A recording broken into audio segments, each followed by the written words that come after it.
Irmãos, todos os anos eu não me canso, e às vezes não só na festa de Nossa Senhora de Guadalupe, mas em outros momentos, de contar a história de Nossa Senhora de Guadalupe, das aparições de Nossa Senhora, né?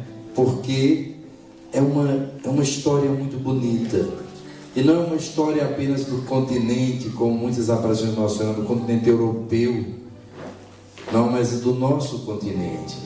Nós somos latino-americanos. A divisão das Américas em termos de região é América do Norte, Estados Unidos, Canadá e México.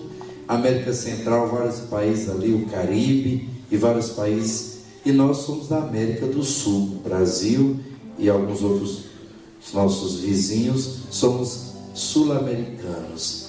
Mas essa divisão geográfica, ela não é tão importante como a divisão linguística. Então a América é dividida em América anglo-saxônica, ou o inglês principalmente, e a América Latina, das línguas neolatinas, das línguas que vêm do latim, que são principalmente o português, no nosso caso, Brasil, e também, principalmente em toda outra parte, desde lá do México até os nossos vizinhos aqui, mais próximos do Brasil, que é o espanhol. Então, Nossa Senhora é a rainha, a imperatriz de todo esse continente. E por que Nossa Senhora de Guadalupe se tornou? Devido às suas aparições. O que é que aconteceu? Os espanhóis, eles conquistaram, junto com os portugueses, todo esse nosso continente. Nós sabemos que em 1492 Colombo chega às Américas, e aí começa a história do chamado Novo Mundo, nosso novo continente. Mas aqui já existiam muitos povos. Nós sempre dizemos que os três povos principais eram os astecas, justamente daquela região ali do México, os maias, em toda aquela região também, desde Cancún até a América Central, e chegando até o sul das Américas, e os incas, principalmente nessa parte do Peru e dos Andes, né? No Brasil eram principalmente ali no sul os guaranis e vários outros grupos de indígenas que a gente sempre costuma linguisticamente dizer tupi-guarani, mas são muitos outros indígenas, os indígenas do litoral, toda parte. Então eram os povos que habitavam essa região, que muitas vezes, até ontem eu assisti um pedacinho antes de ontem, no Fantástico, que aparecia, não sei se foi o Fantástico no jornal, não sei, não me lembro mais agora, que mostrava que foram descobertos em Santa Catarina, alguém viu essa reportagem?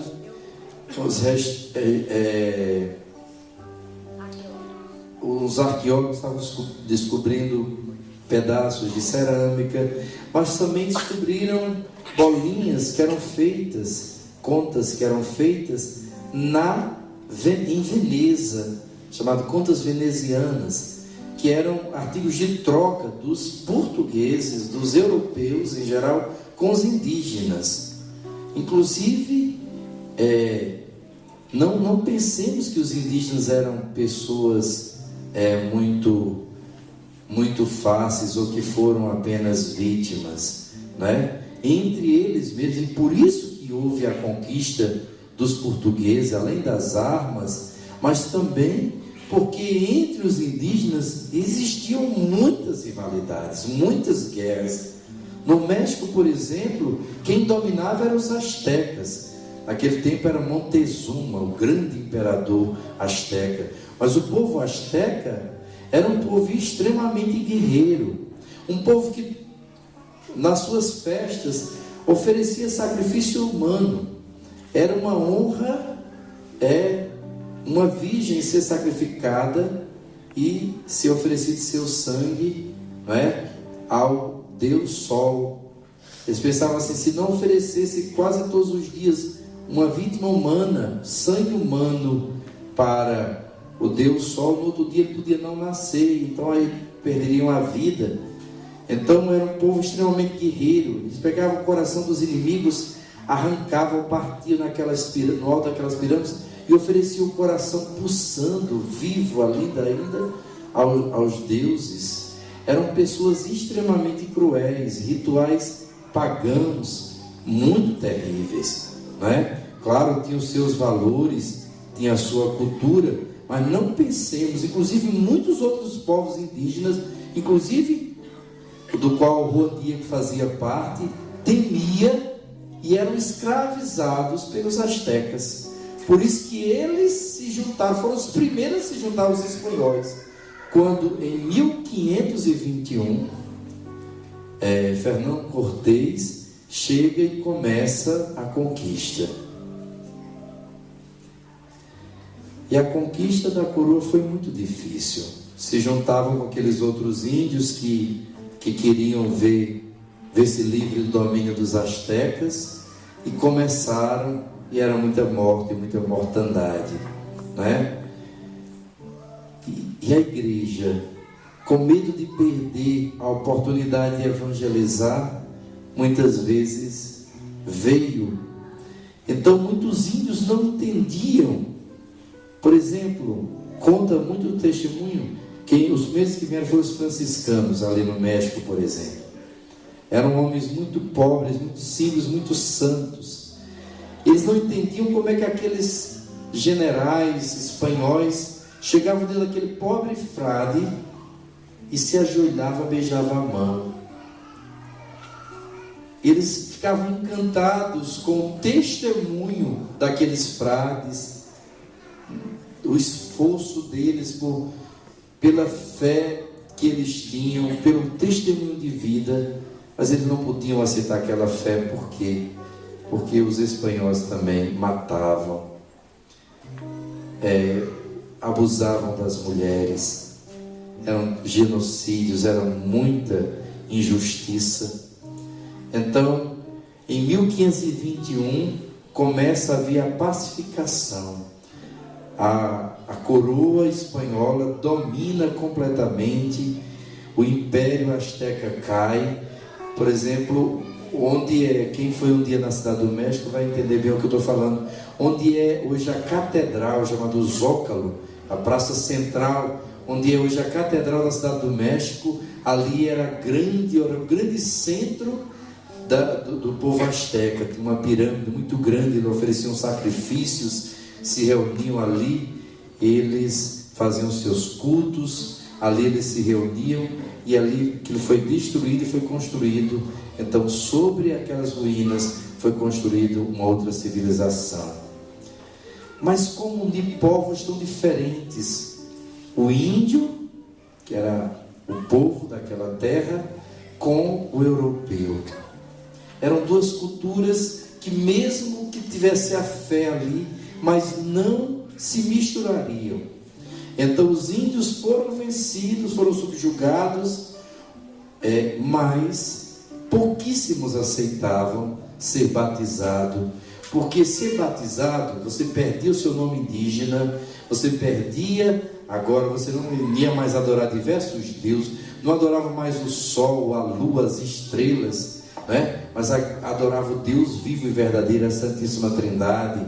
Você ia ser catequizado, você ia se casar na igreja, batizar seus filhos, ia se tornar um cristão. Então muitos achavam que ia perder totalmente a sua identidade, ia se tornar uma pessoa europeia. Aí entra Nossa Senhora. 10 anos depois, um desses poucos índios que realmente se converteu ao cristianismo, se deixou batizar, casou. Ele já tinha, tem gente que pensa que Juan Diego era bem jovem, não, ele já tinha quase 60 anos, por volta de 60 anos, quando ele encontra Nossa Senhora pela primeira vez. E ele era viúvo, ele tinha ficado viúvo recentemente.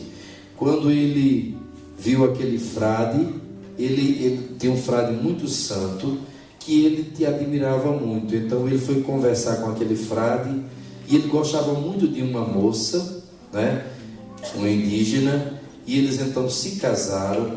Mas veja o que é, eles amavam muito Nossa Senhora, e Juan Diego sentiu no coração, quando o padre explicou como foi o matrimônio da Virgem Maria de São José, eles sentiram no coração, o São Juan Diego sentiu no coração, e a sua noiva também, deles se casarem na igreja, mas nunca consumar o casamento.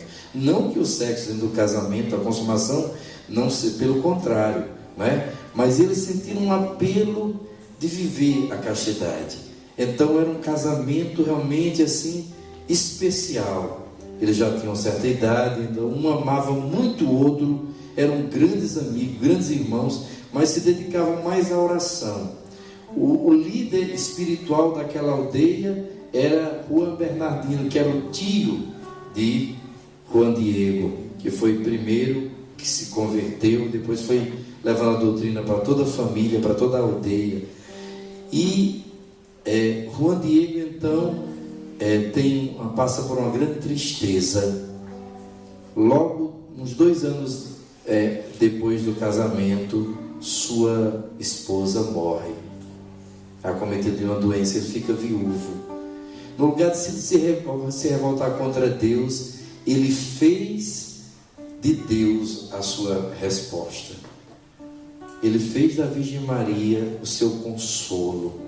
Ele sentiu que Deus estava pedindo dele uma outra vocação. Então era um sábado, dia 9 de dezembro de 1531.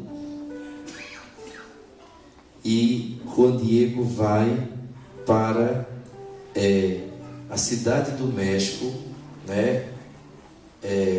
Para uma parte da cidade do México, onde tem a Santa Missa.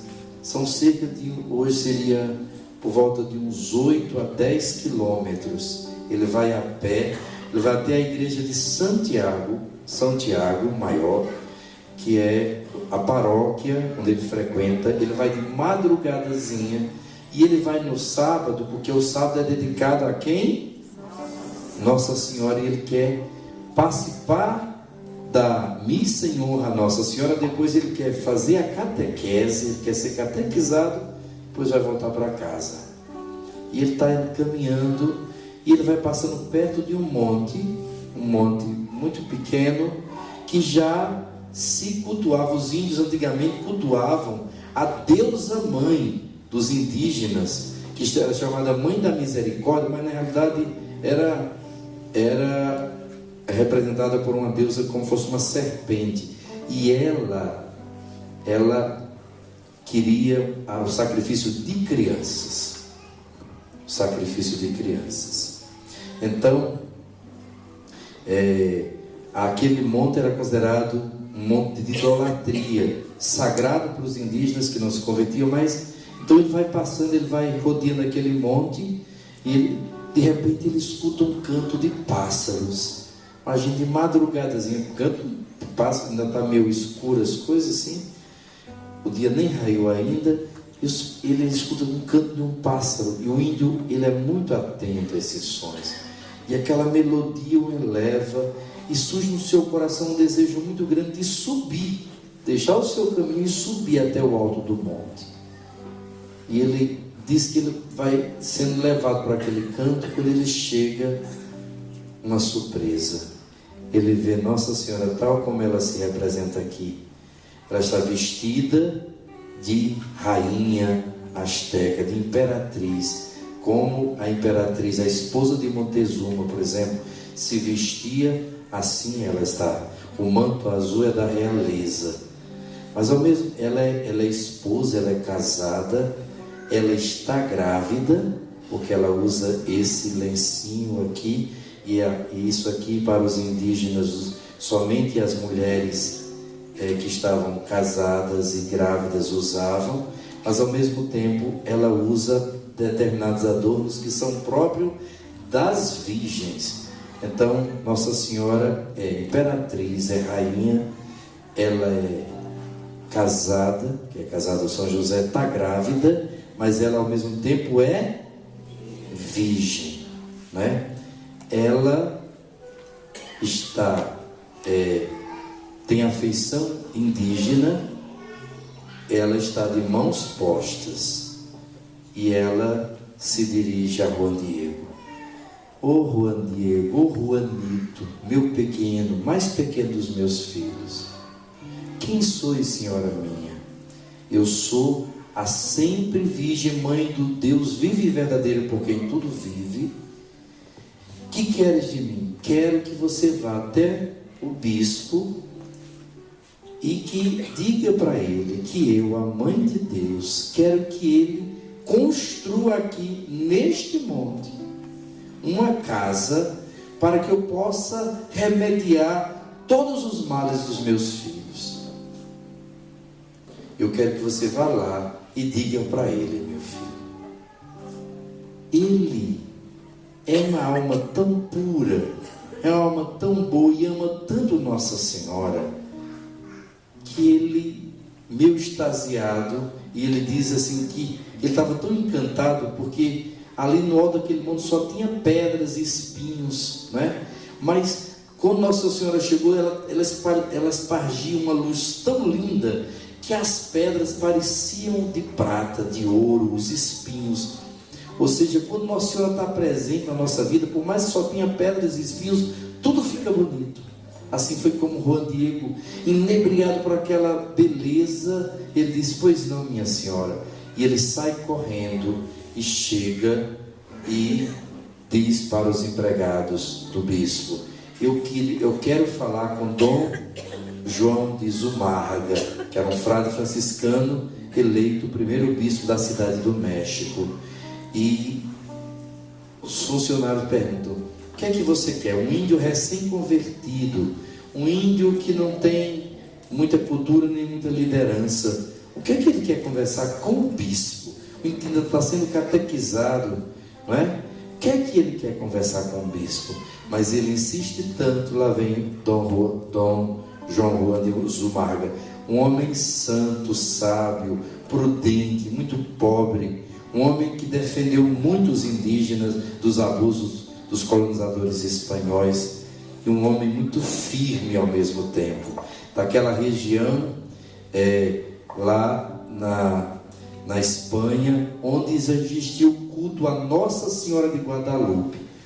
Um dia, quando você for na Espanha, procure saber onde é o santuário de Nossa Senhora de Guadalupe. Nossa Senhora de Guadalupe é uma imagem maravilhosa, um santuário lindo que tem em Cáceres, na Espanha. Essa imagem é antiguíssima. Segundo a tradição, ela foi uma imagem mesmo. Ela foi esculpida por São Lucas, e que essa imagem foi deixada, chegou até Constantinopla, depois chegou a Roma. O bispo, o Santo Padre, deu de presente a Santa Isidora de Sevilha. Sevilha fica bem pertinho ali de Cáceres.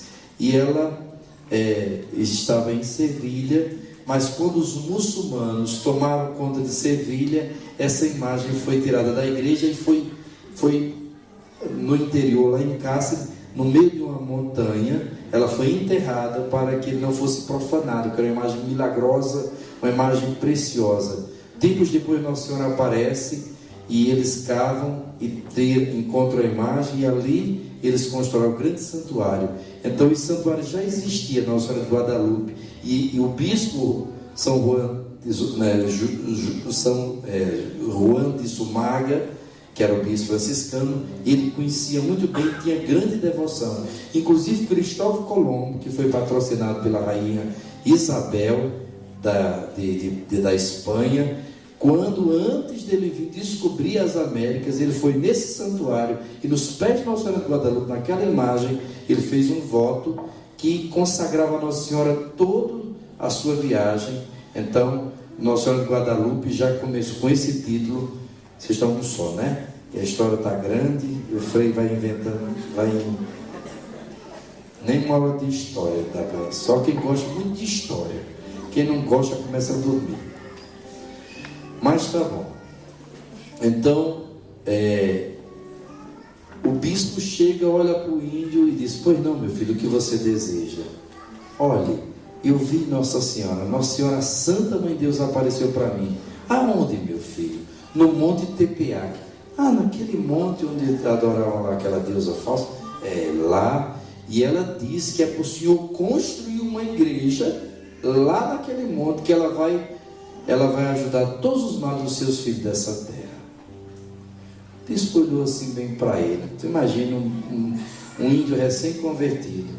Chega alguém para a abadia e diz: eu estou vendo Nossa Senhora, né? A pessoa que você nunca viu, não sabe nem, e ele quer que construa agora com o mel de Deus lá nas 3 vendas, né?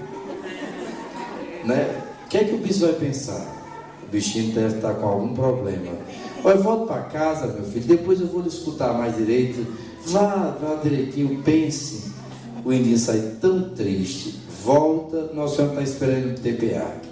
No dia 9, no sábado. Oh, minha mãe, eu queria pedir um favor à senhora. Escolha outro melhor do que eu, porque o bispo me ouviu, mas ele não acreditou muito em mim, não. Eu não sou ninguém, eu sou cauda. Escolha uma pessoa mais importante. A senhora diz assim: você acha que entre os meus servos eu não tenho pessoas muito mais importantes que você? Mas eu quero escolher a você. Eu quero que você vá para casa e você volte amanhã, vá no bispo e diga para ele que sou eu que estou pedindo isso, que ele faça, que eu quero construir, que seja construída uma casa para mim, que eu estou pedindo essa casa. Pois não, era domingo, correu, participou da missa, olha que coisa bonita, participou da missa dominical, depois foi correr direto no bispo. O bispo demorou a receber. Você de novo, meu filho? É, seu bispo. Nossa Senhora me apareceu de novo. Ela disse que o senhor tem que construir uma capela lá. Aí o bispo: como é que eu vou ficar livre desse indinho? Esse indinho é insistente. Eu já sei. Olha, então se é Nossa Senhora mesmo, você liga para ela que eu estou pedindo um sinal. Que ela me mande um sinal, que eu vou ter certeza que é ela e não é coisa da sua cabeça. Tudo bem. Aí ele saiu, o bispo: eu quero saber quem é esse índio, quem está conversando com ele, porque podia ser uma grande armação. Mandou 2 funcionários seguindo. O indinho, quando percebeu, índio é cabreiro, né? Quando percebeu que tinha 2 seguindo ele, o que é que aconteceu? Não queria que ninguém visse ele com Nossa Senhora, entrou no meio do mato. Quando os funcionários viram que não, perderam o Juan Diego. O que é que eu vou dizer para o bispo? Não, já sei. Ó, seu bispo, não ligue para aquele é um feiticeiro. A gente estava seguindo ele, de repente ele aconteceu uma coisa, ele fez alguma feitiçaria que ele sumiu, desapareceu. Aquilo ali é um feiticeiro, o senhor tenha cuidado, que é um perigoso. E inventaram um bocado de coisa sobre o Juan Diego. E o bispo então aí, Juan Diego corre Nossa Senhora e diz: oi mãe, hoje ele ficou mais animadinho, mas ele fez me mandou fazer uma coisa. Disse a senhora que se a senhora prove que a senhora mesma dando um sinal. Nossa Senhora disse: já está tarde, meu filho, então você vá para casa amanhã, segunda-feira, dia 11. Você volte aqui cedinho e que eu vou te dar o sinal para você levar para o bispo.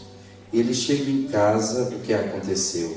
Seu tio, que ele ama muito, está o quê?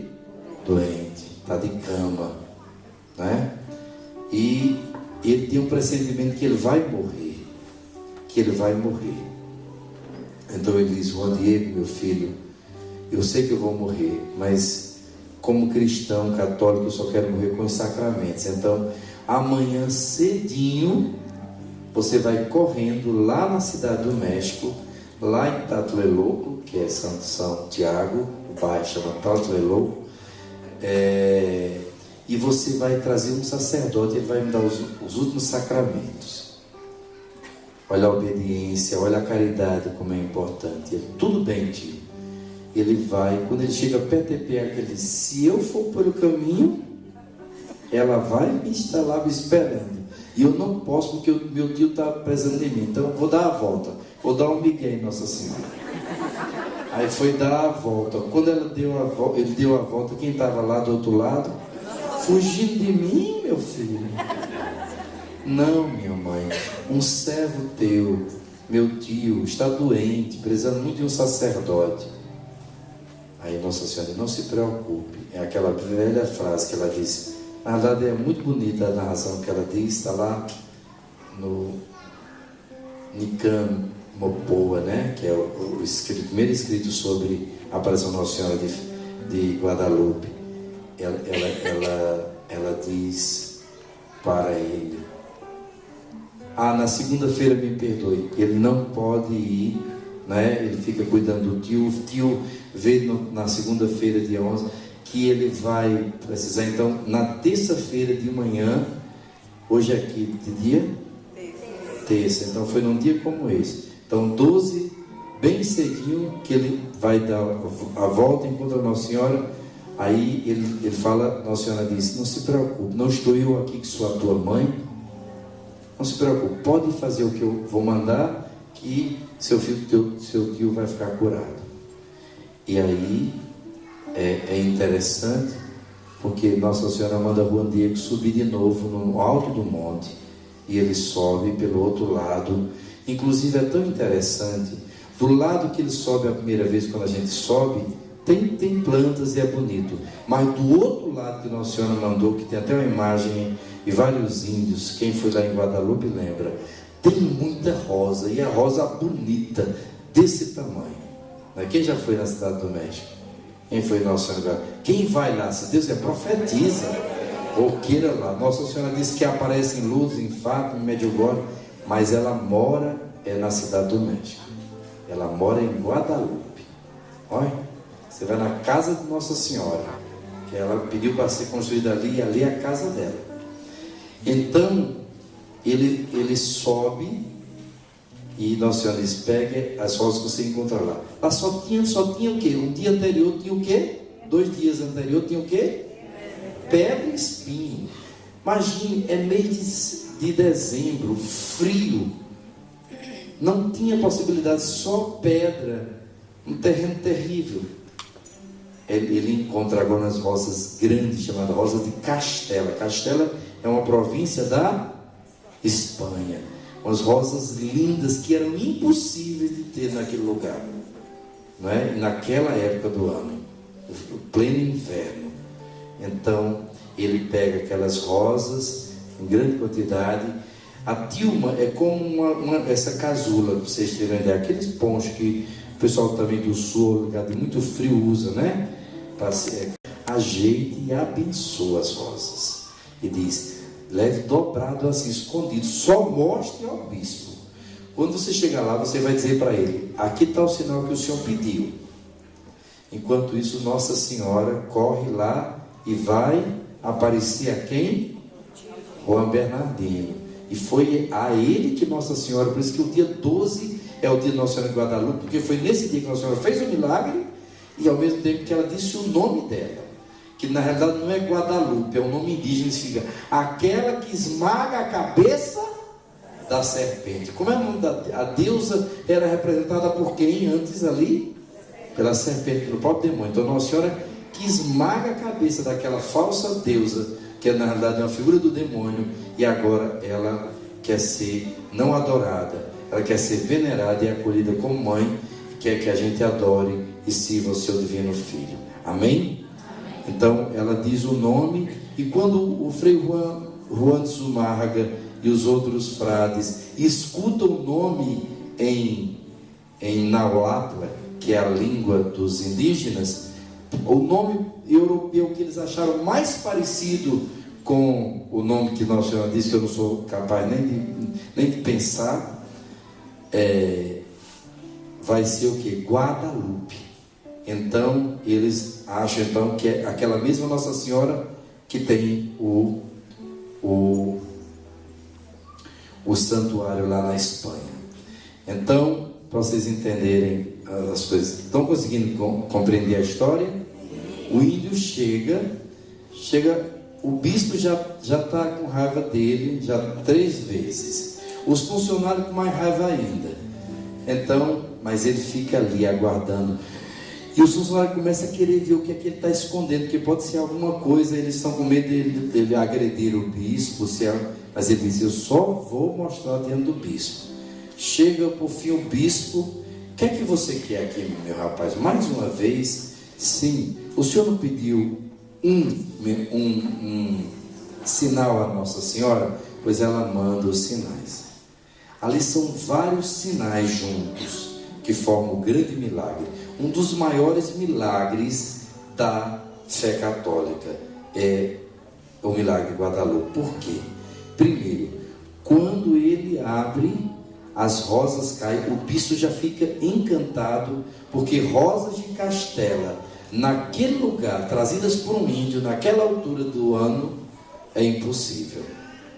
Onde é que esse índio achou essa rosa? Depois, a imagem não já estava estampada, a imagem começa a ser espantada. Quando as rosas caem, o bispo vai caindo de joelho, e todos os que estão presentes, porque a imagem começa a ser estampada à vista dele. Vocês sabiam disso? Não estava já estampada, foi estampada instantaneamente. Você imagina, olharam, quando ele soltou, já estava estampada, antes não tinha. Então era um milagre muito grande. O bispo cai de joelhos, chora e reconhece que é um sinal grandioso da Mãe de Deus. Esse fato começa a se tornar conhecido. O bispo, por enquanto, depois conversa com Juan Bernardino, tem toda a entrevista com Juan Diego, conta tudo, escreve-se, e ele pega a tela, a tilma, corta e coloca na sua capela pessoal. Depois começa a cumprir o que Nossa Senhora tinha pedido. O que é que ela tinha pedido? Uma igreja, uma casa dedicada a ela. Então eles começam, e Juan Diego vai ser o primeiro ermitão. A primeira igrejinha foi construída, a primeira ermida, lá em cima no Monte Tepeac. Muitas vezes você vai em Guadalupe e não sobe o Tepeac, né? A igreja principal, quando você for lá, não esqueça, por favor, suba, diga: eu quero subir o monte.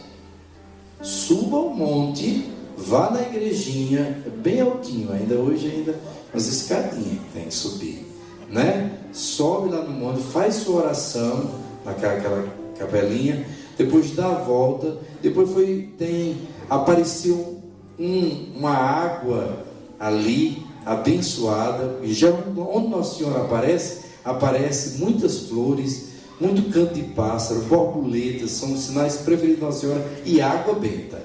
Sempre o Santuário Mariano tem uma fonte de água, não é? Então Nossa Senhora então tem a igreja do Pocido, muitas pessoas começam a ser curadas, e os indígenas começam a vir. Quando eles chegam, o indígena não sabia ler, mas ele entendia dos códices. O que é um códice? Tudo que o índio faz é representado na natureza, e tudo tem um significado, tudo tem um significado. Então ele começa, a primeira coisa que ele olha, a face, é a face deles, é uma indígena, é a face da minha mãe, Nossa Senhora, que toma a feição indígena. Veja que mãe maravilhosa. Porque você imagina se ela aparecesse branca? Não, é a mãe só dos europeus, não é a mãe nossa. Ou se na África Nossa Senhora aparecesse mestiço ou indígena? Não, ela vai aparecer negra. Onde tem seus filhos? Nossa Senhora é uma só, mas onde tem um filho, ela vai aparecer com o rosto, com as feições do seu filho, dos filhos daquela terra. Então, meus irmãos, eles logo dizem: estou em casa. Aí depois eles começam a avaliar. Eles olham ao redor de Nossa Senhora. O que é essa luz que tem aqui? Aqui, para o indígena e para qualquer um, é o sol. É o principal Deus dos indígenas, o Deus Sol, o Deus principal. Ela está onde? Ela está na frente do... Não precisa mais adorar o sol, não precisa mais oferecer sacrifícios humanos ao sol, não precisa, o sol não é uma divindade, tem alguém muito maior que o sol, está na frente do sol, não é? E eles adoravam a lua. Tem gente que ainda hoje acha que é um chifre. Que chifre é esse que tem nos pés de Nossa Senhora? Chifre preto. Uma coisa parece até feia. Não, isso aqui é a lua em quarto minguante. Ou quarto crescente minguante, né? Pronto. Esse aqui é a lua. Ela está acima da lua. Quem é esta que avança como o sol, formosa como... Mas, ao mesmo tempo, coroada de 12 estrelas, como diz lá no Apocalipse 12.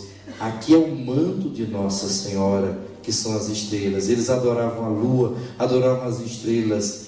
Não precisa mais adorar, porque ela está pisando a lua, ela está as estrelas são o seu manto. Então vamos adorar a ela? Não. Por quê?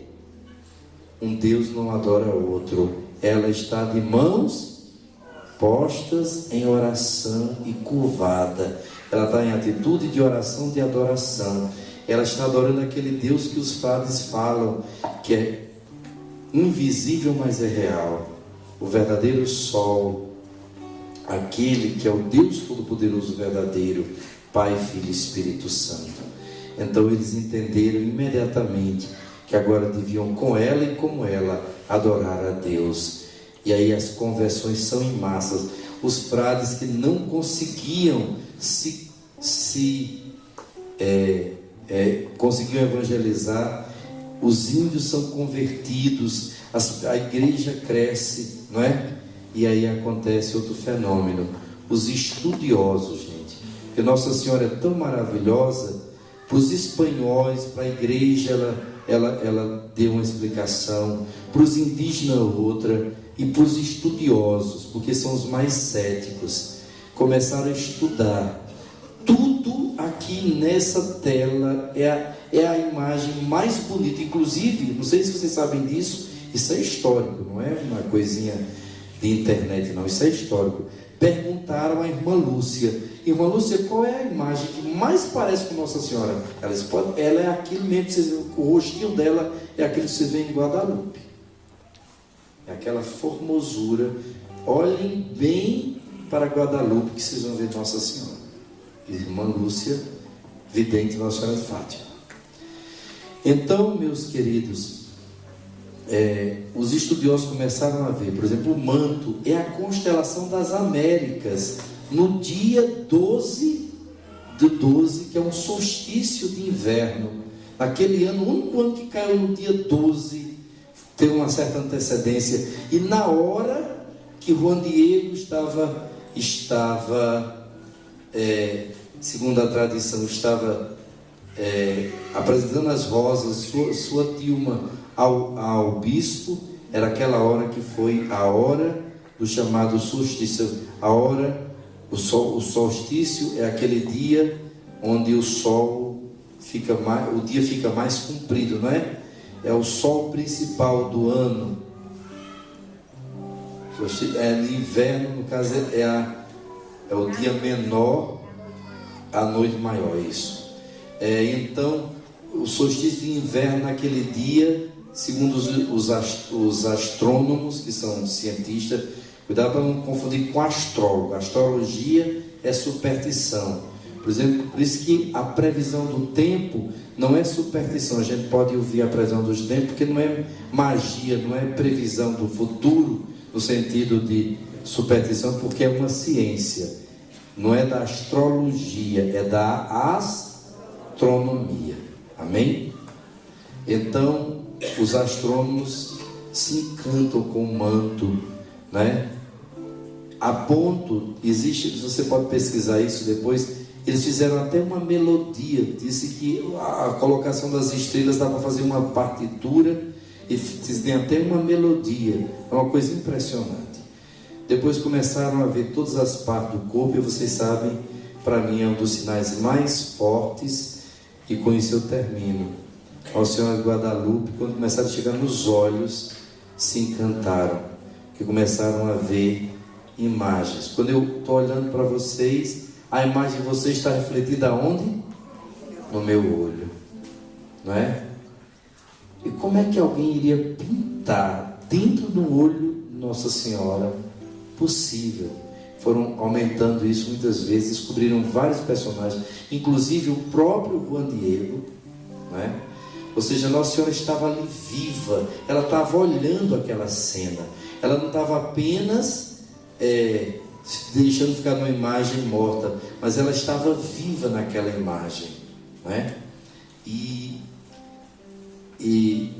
começaram a ver, estudar.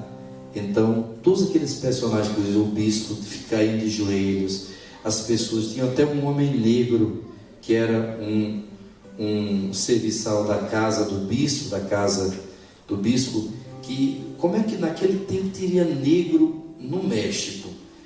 Historicamente era impossível, mas aí foi comprovado em outros escritos que existia realmente um funcionário do bispo que ele tinha trazido da Espanha, que era um negro. Então, veja como os detalhes, assim, as coisas impressionantes dentro do olho de Nossa Senhora. Para mim, a mensagem que fica muito forte no meu coração é essa: eu estou de olho em vocês. E o seu irmão, Nossa Senhora está de olho em você. Quem é mãe aqui? Levante a mão. O seu filho pode estar ali solto, brincando, mas você está sempre de olho. Né? Você nunca solta. Nossa Senhora, para ela, nós estamos gravados no seu coração, mas nos seus olhos.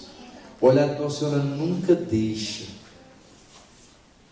Bonito a carta, o livro de Zacarias diz assim: quem vos toca, toca a menina dos meus olhos. Ai de quem tocar em cada um de nós, porque nós somos a menina dos olhos de Nossa Senhora.